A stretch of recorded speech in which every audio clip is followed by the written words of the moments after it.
بسم الله الرحمن الرحيم. Darussalam Mosque, Thorncliffe Park Drive, Toronto, Canada. Thursday after Asr Salah, 3rd Ramadan, 4th of September 2008. Whatever Prophet Muhammad sallallahu alaihi wasallam did once in his lifetime is an instance only and cannot be followed as sunnat. The bayan is presented by Hazrat Maulana Mufti Saeed Ahmed Palanpuri Shahib Damad Barakatuhu. Alhamdulillah wa kafa wa salamun ala ibadihi alladhina istafa.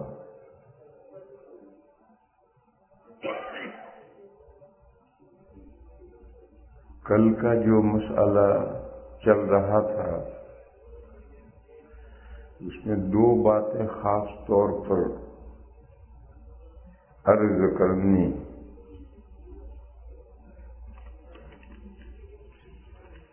مسئلہ یہ تھا کہ پگڑی باندھنا، امامہ پہننا سنت ہے یا مستحب؟ جواب یہ ہے کہ سنت نہیں، مستحب ہے. اور مستحب کا دوسرا نام سنت غیر مؤکدہ ہے. اور جب ہم سنت لفظ مطلق بولتے ہیں تو سنت مؤکدہ مراد ہوتا ہے. تو سنت نہیں ہے یعنی سنت مؤکدہ نہیں، مستحب ہے. مستحب ہے یعنی سنت غیر مؤکدہ ہے.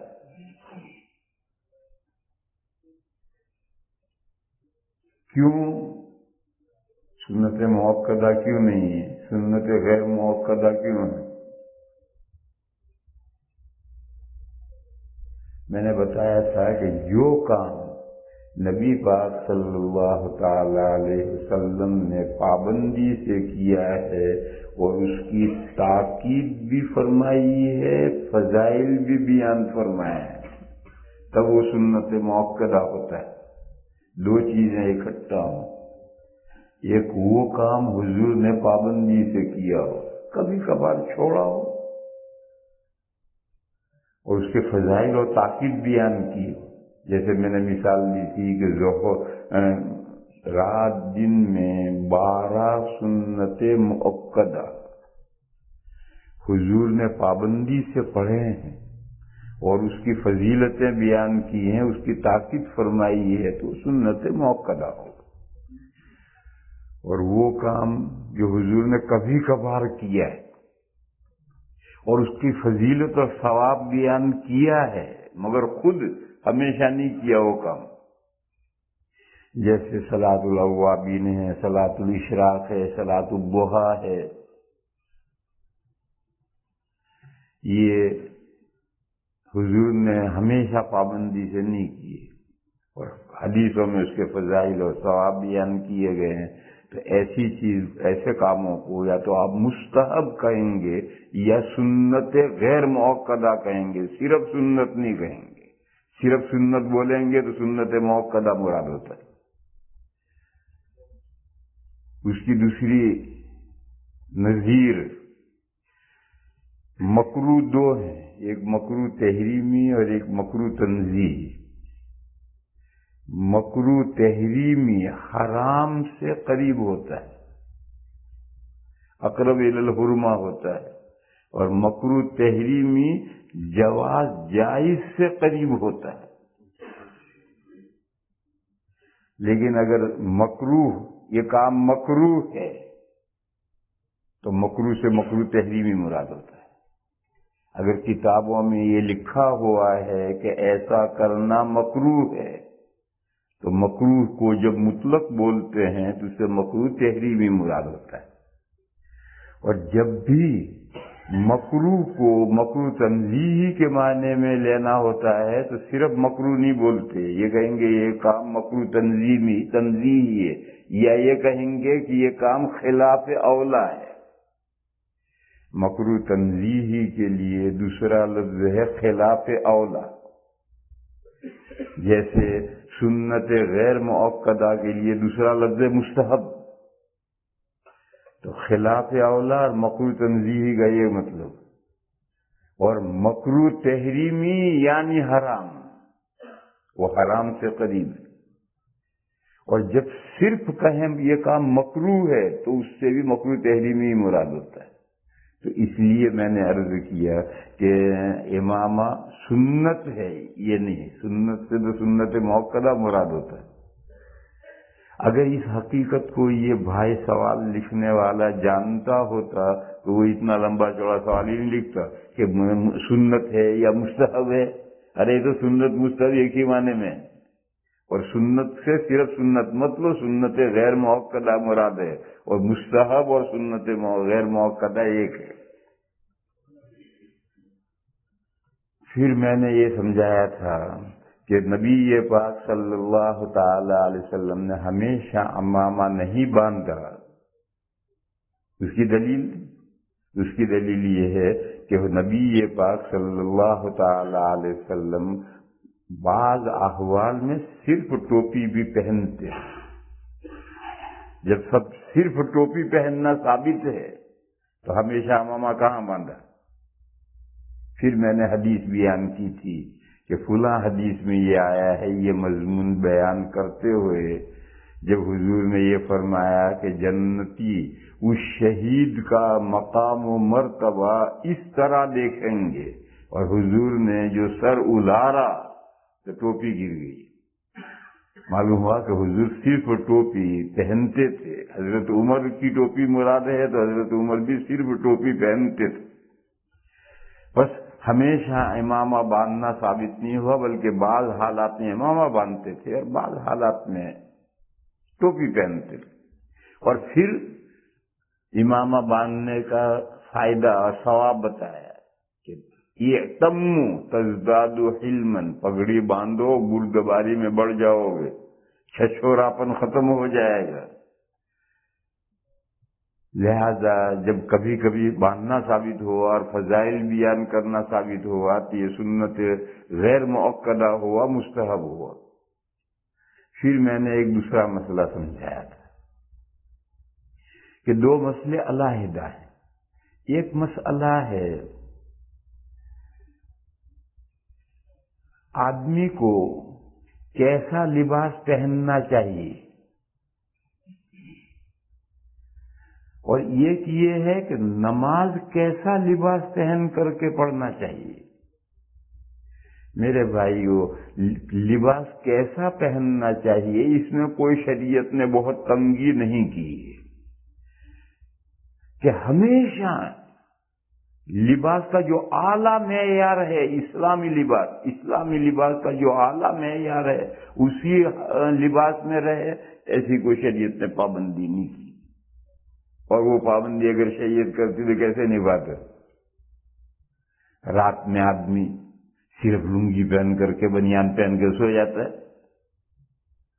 گھر میں آدمی اس سے تھوڑا کچھ زیادہ کپڑے پہن کر کے رہتا ہے جبکہ گھر میں محرم بیوی ہو. باہر نکلتا ہے تو پھر لباس کچھ اور پہن کر کے مزین ہو کر نکلتا ہے، اور کسی تقریب میں جاتا ہے تو پھر لباس کا جو اعلیٰ معیار ہے وہ پہن کر جاتا ہے. تو اس لیے کوئی شریعت نے پابندی نہیں لگائی کہ کس لباس میں، عام حالات میں کس لباس میں رہنا چاہیے، کوئی پابندی نہیں لگائی. موقع اور محل کے اعتبار سے لباس کم بھی اور زیادہ بھی ہوتا رہتا ہے، اور اس سلسلے میں لوگ زیادہ پابندی نہیں لگائی. البتہ جب اللہ کی بارگاہ میں حاضر ہوگا، یعنی فرض نماز پڑھنا چاہے گا، نفلیں نہیں، نفلیں پرائیویٹ ملاقات ہے. جب فرض نماز پڑھنا ہوگا، چاہے گھر میں پڑھنا ہو، چاہے اس مقصد کے لیے مسجد میں فرض نماز پڑھنے کے لیے آئے، تو شریعت نے، قرآن نے لفظ زینت استعمال کیا ہے. خذوا زینتکم عند کل مسجد، مسجد کی ہر حاضری میں 5 مرتبہ آتے ہیں, 5 مرتبہ کہاں کہاں, چاہے کچھ بھی ہو, پانچوں مرتبہ جب آؤ تو اپنی زینت اور زیبائش لے کر آؤ, خوبصورت بن کر آؤ, دلہا بن کر آؤ. جیسے کسی بڑے آدمی سے ملنے کے لیے جاتے ہو تو شاندار لباس پہن کر جاتے ہو, اللہ سے بڑا کون ہے؟ لہذا اللہ کی بارگاہ میں جب فرض پڑھنے آؤ تو اپنی زینت اور زیبائش لے کر آؤ. پھر میں نے یہ بتلایا تھا کہ ایک لباس ہے اسلامی, اسلام کا اپنا ایک کلچر ہے, اس کا ایک لباس ہے, اور ایک دنیا کے طرح طرح کے کلچر ہیں, طرح طرح کے لوگوں کے لباس ہیں. قرآن و حدیث میں جب لباس کا تذکرہ آئے گا تو ظاہر ہے یورپ, امریکہ, افریقہ اور چائنا کا لباس مراد نہیں ہوگا. قرآن و حدیث میں جب لباس کا تذکرہ آئے گا تو اسلامی لباس کا مراد ہوگا. یہ بات ہمیشہ ذہن میں رہنی چاہیے. اور اسی سلسلے میں میں نے کہا تھا کہ آپ کے ملک میں آپ حضرات جاب پر جاتے ہیں تو کچھ پابندیاں ہیں, کرو وہ پابندیوں کا لحاظ, کون منع کر رہا ہے. لیکن جب اللہ کی بارگاہ میں آؤ تو پھر اللہ کے بارگاہ میں آنے کے جو آداب ہیں ان آداب کے ساتھ آؤ. کہ ہم جاب پر سے آدھا گھنٹے کی چھٹی ملی ہے, جمعہ پڑھنے آئے ہیں, آؤ. اب گھر جا کر کے دوسرا کا لباس بدل کر نہیں آ سکتے, اسی لباس میں آؤ. لیکن وہ جو کرتا ان شرٹ کر رکھا ہے آؤٹ شرٹ تو کرو, تاکہ کم از کم پردہ تو کچھ ہو جائے, ننگے تو پیچھے سے نہ معلوم ہو. پیچھے کا پچھلی صف میں جاؤ, اگلا کیسا ننگا معلوم ہوتا ہے. لہذا جو کرتا اندر گھسا رکھا ہے جاب پر اسے نکال کر باہر تو کرو, تاکہ کچھ نہ کچھ تو پردہ ہو. نہیں, اسی حال میں ننگے جاب کر رہے تھے, اسے ننگے آگے نماز بھی پڑھ رہے, پیچھے سے جا کے تماشا دیکھو کیسے ننگے معلوم ہوتے ہو. اسے میرے بھائیوں میری اتنی نصیحت مان لو کہ اگر اس لباس میں تم آؤ تو جو کرتا اندر تم نے گھسا رکھا ہے اسے نماز کے تو باہر نکالو, تاکہ کچھ نہ کچھ تو پیچھے سے پردہ ہو. تو ہمیشہ لباس اسلامی لباس مراد ہوتا ہے. پھر میں نے یہ ذکر کیا تھا کہ کچھ لوگ یہ کہتے ہیں کہ کھلے سر رہنا اس زمانے میں فیشن ہے. بے شک فیشن ہے, آپ کے ملک کا فیشن ہے, لیکن یہ اسلامی لباس میں پسندیدہ نہیں ہے. اسلامی لباس میں کھلے سر ہونا پسندیدہ نہیں ہے. آپ خود غور کیجئے, کسی بڑے بزرگ سے آپ ملنے کے لیے جاتے ہیں تو جیب میں سے دستی رومال نکل کر کے سر وقتی طور پر سر پہ لپیٹ کر جا کر بیٹھتے ہیں سلام کر کے. اس کا مطلب کہ آپ, اور اگر آپ ملک کے پرائم منسٹر سے ملنے جائیں گے دستی رومال سر پہ نہیں لپیٹیں گے, آپ ٹھاٹ سے اسی طرح سے جائیں گے. کیوں؟ اس تہذیب میں کھلے سر رہنا یہ اعلیٰ درجے کا بہترین ہے, لیکن اسلامی لباس میں یہ اچھا طریقہ نہیں ہے. چنانچہ آپ کسی بزرگ کے سامنے جاتے ہیں تو دستی رومال سر پہ باندھ کر جاتے ہیں, اور پھر اللہ سے تو بڑا کوئی ہے ہی نہیں. اللہ کے سامنے کھلے سر کیوں آتے ہو؟ اب وہ 2 باتیں جو مجھے کہنی ہے, تو کل والی باتیں سب لوٹا رہا ہوں, وہ جو 2 باتیں کہنی ہے وہ اب کہتا ہوں. اللہ کے سامنے کیوں جاتی اس حال میں؟ سمجھتے ہو ساری دنیا کی باتیں سمجھتے ہو, اور پھر اللہ کے سامنے کھلے سر کیوں جاتے ہو, نماز کھلے سر کیوں پڑھتے ہو؟ کچھ بھائیوں کو یہ غلط فہمی ہے کہ کھلے سر نماز پڑھنا ہی سنت ہے. یہ کچھ بھائیوں کو غلط فہمی ہے, اس لیے وہ بالقصد جان کر کھلے سر پڑھتے ہیں. اور اگر ان سے پوچھیں تو وہ یہ نہیں کہتے, یہ منہ سے نہیں کہتے کہ کھلے سر نماز پڑھنا سنت ہے, یہ نہیں کہتے. یہ کہتے ہیں کھلے سر نماز نہیں ہوتی, یوں بولتے ہیں, ٹیڑھا بولتے ہیں. اور پڑھتے کیوں کھلے سر ہیں؟ ان کے دماغوں میں یہ بیٹھ گیا, اللہ نے پتہ کہاں سے بیٹھ گیا ان کے دماغوں میں کہ کھلے سر نماز پڑھنا سنت ہے. مگر وہ منہ سے بولتے نہیں یہ بات. ان سے کہو کہ کھلے سر نماز کیوں پڑھ رہے ہو, تو وہ یہ کہتے ہیں کھلے سر نماز نہیں ہوتی. اس کا جواب یہ ہے کہ ہوتی ہے, 1 مرتبہ نہیں 1000 مرتبہ ہوتی ہے. اور ٹوپی کے بغیر نہیں, کرتا بھی نکال کر پڑھو تو بھی نماز ہو جاتی ہے. کرتا پہن کر کیوں آتے ہو؟ خواہ کی زحمت کیوں کرتے ہو؟ کرتا بھی گھر نکال کر، بنیان بھی نکال کر کے آؤ، صرف شرٹ میں پتلون میں نماز ہو جاتی ہے۔ تو نماز ہوتی ہے یا نہیں ہوتی یہ الگ مسئلہ ہے۔ ننگا پا، ناک سے گھٹنے تک کا بدن چھپا ہوا ہے، آپ نماز پڑھیے، نماز ہو جاتی ہے۔ لیکن نماز، فرض نماز کس ہیئت میں پڑھنی چاہیے؟ بہترین ہیئت میں۔ ان کے دماغوں میں یہ بیٹھا ہوا ہے کہ کھلے سر نماز پڑھنا یہ سنت ہے، سنت ہے تو بہترین ہیئت ہوئی یا نہیں ہوئی؟ ان کے دماغوں میں یہ ہے کہ کھلے سر نماز پڑھنا یہ بہترین ہیئت ہے، کیونکہ سنت بری ہیئت نہیں ہو سکتی۔ لیکن میرے بھائیوں، یہ ایک چیلنج ہے اور ہمیشہ دیتا رہتا ہوں میں، اور یہ ذہن میں رکھو، 40 سال سے حدیث شریف پڑھا رہا ہوں، اور 40 سال سے میرا کام ہی رات اور دن حدیث کی کتابیں دیکھنا ہے۔ قیامت تک کے لیے چیلنج ہے، کوئی ایک حدیث لاؤ ایسی کہ نبی پاک صلی اللہ تعالی علیہ وسلم کے پاس کپڑا اویلیبل تھا، پھر حضور نے زندگی میں ایک نماز کھلے سر فرض نماز پڑھی۔ حضور نے پوری زندگی میں ایک نماز کھلے فرض نماز، نفل نہیں، نفل میں نے کہا تھا اس کے پرائیویٹ معاملہ ہے۔ حضور نے فرض نماز پوری زندگی میں ایک فرض نماز کپڑا اویلیبل ہوتے ہوئے حضور نے ایک فرض نماز بغیر ٹوپی کے یا امامے کے حضور نے پڑھی یا پڑھائی، ایسی ایک حدیث لے آؤ۔ اور قیامت تک کے لیے چیلنج ہے۔ اور اگر ایسی حدیث تم نہیں لا سکتے ہو تو سنت کہاں ثابت ہوگا؟ تمہارے دماغوں میں کہاں سے بیٹھ گیا کہ کھلے سے نماز پڑھنا سنت ہے؟ کہاں سے بیٹھ گئے؟ اور سنو میرے بھائی، ایک مرتبہ یا 2 مرتبہ عمل سے سنت ثابت نہیں ہوتی، ایک مرتبہ یا 2 مرتبہ عمل سے تو جواز ثابت ہوتا ہے کہ ایسا جائز ہے۔ جیسے کبھی کبھار نبی پاک صلی اللہ تعالی علیہ وسلم نے حضرت عائشہ صدیقہ کو حالت حیض میں کپڑے پہن کر، کپڑے باندھ کر حضور نے حضرت عائشہ کو اپنے ساتھ لٹایا ہے۔ یہ حضور کا عمل ہے، 1 مرتبہ 2 مرتبہ کا۔ یہ کیوں ہے؟ بیان جواز کے لیے ہے کہ اس طرح سے لیٹ سکتے ہیں۔ حضور نے کبھی کبھار حالت روزے میں، روزے رمضان کے فرض روزے کی حالت میں حضرت عائشہ کو چوما ہے۔ یہ سنت نہیں کہ روزے میں بیوی کو چومنا چاٹنا شروع کر دے تو اپنا روزہ توڑ کے بیٹھ جائے گا۔ پھر حضور نے یہ عمل کیا، حضور کا یہ عمل بیان جواز کے لیے ہے کہ اس سے روزہ نہیں ٹوٹتا۔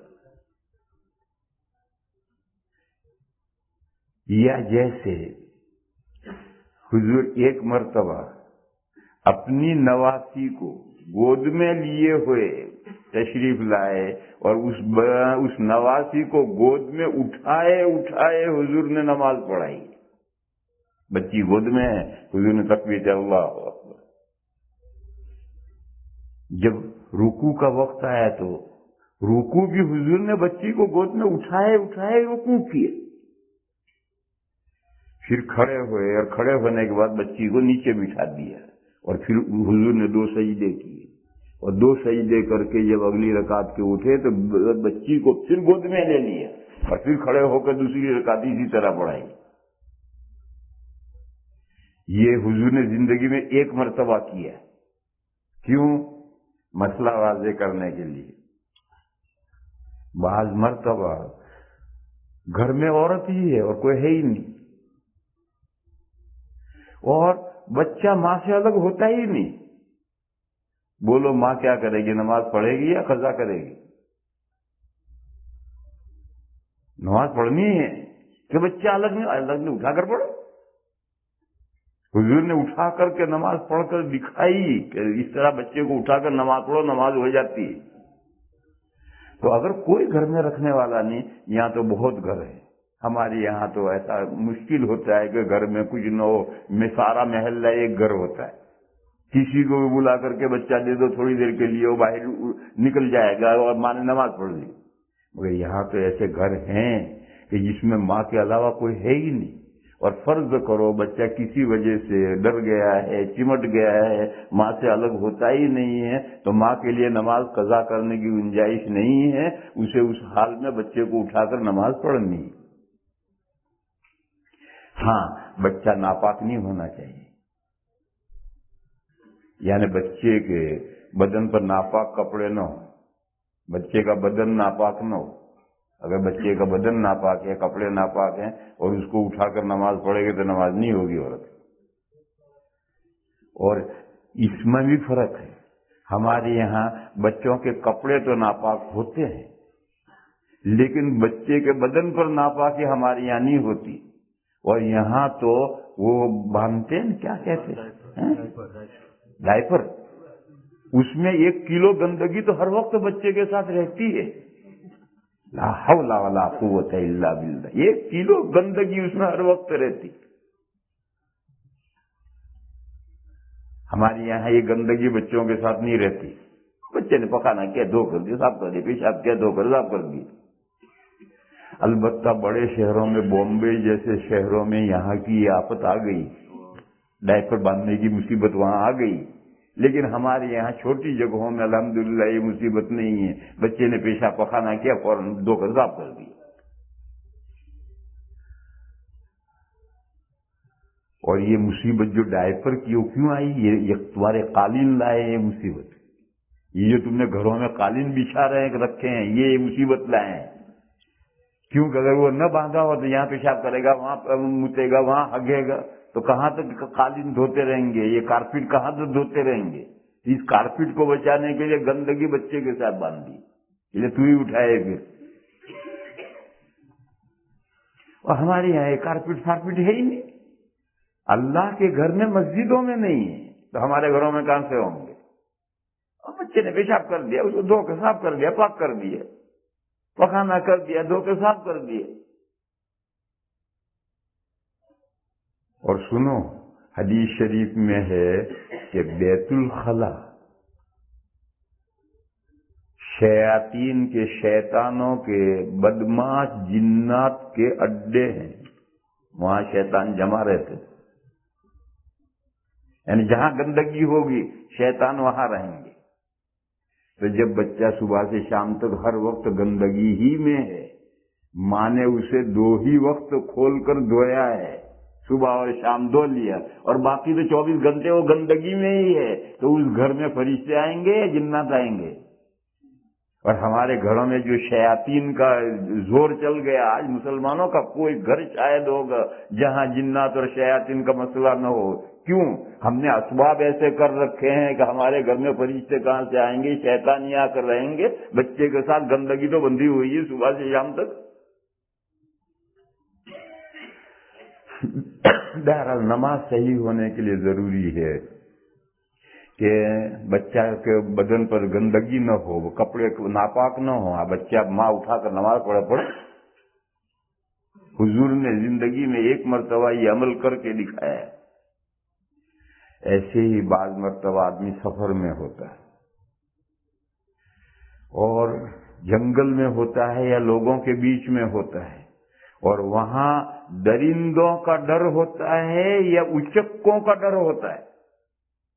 بچے کو بٹھا کر نماز پڑھیں گے تو سلام پھیریں گے، بچے کو کوئی لے گیا اچک کے۔ اب ایسے اچکے تو کم رہے، پہلے تھے، اب تو کم رہے، لیکن جوتوں کے اچکے آج بھی ہیں۔ اسی لیے نماز کہیں بھی پڑھو، پلیٹ فارم پر، اسٹیشن پر، کہیں نماز پڑھو، جوتے آگے رکھو۔